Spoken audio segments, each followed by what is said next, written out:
சாப்பிட்டுக்கிட்டு இருக்கும்போது பிள்ளைங்க சாப்பாடு தட்டில் மேற்கூரை இடிஞ்சு விழுந்தது தான் பேசணும், அதை தான் பேசணும் இது. ஆனால் படிக்கிற பிள்ளைகள் பள்ளிக்கூடம் அப்படி இருக்குது, அதை பற்றி கவலைப்படல. நீங்கள் சமாதி ஒவ்வொன்றும் எவ்வளோ பெருசாக கட்டுறீங்க, எவ்வளவு கோடிகள் அதுக்கு கொட்டுறீங்க. படிக்க வர்ற பிள்ளைகளை பற்றி கவலைப்படல. குடிக்க மக்கள் வரல, வியாபாரம் குறைஞ்சிருச்சுன்னா அதுக்கு ஆய்வு நடத்துறீங்க. அதை குடிக்க வர்ற எண்ணிக்கையை பெருக்கிறதுக்கு திட்டங்களை தீட்டுறீங்க. இந்த ஒரு இடத்துல தான் யார் உற்பத்தியாளரோ அவரே விற்பனையாளராக இருக்காரு. எதுல? இந்த டாஸ்மாக் இருக்குல்ல, அவர் தான் உற்பத்தியாளர், அவர் தான் விற்பனையாளரும் அவர் தான். நீங்க எஜமானுக்கு எதிராக, முதலாளிக்கு எதிராக நீங்க என்ன நடவடிக்கை எடுப்பீங்க? நடவடிக்கை எடுத்து பாருங்களேன் ஒரு தடவை.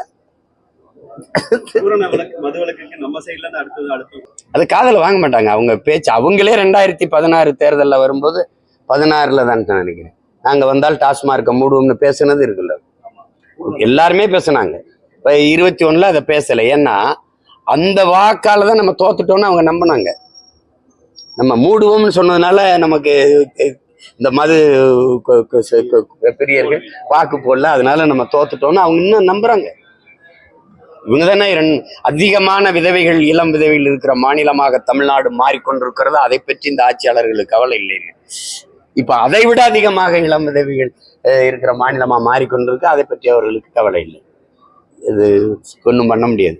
அது சாதனை, அப்பாவின் சாதனையில பிள்ளைகள் தாலி இருக்கிறது ஒரு சாதனை தான். அது ஒரு இல்லை வெளிப்படையா தெரியுது இந்த ஊழல் குற்றச்சாட்டு.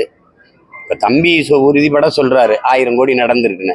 அப்ப நம்பித்தான் ஆகணும், ஏன்னா அவங்க ஆட்சியில இருக்கிறாங்க. அப்ப 1000 கோடி ஊழல் நடந்திருக்குன்னா அதுக்கு நடவடிக்கை எடுக்கணும்.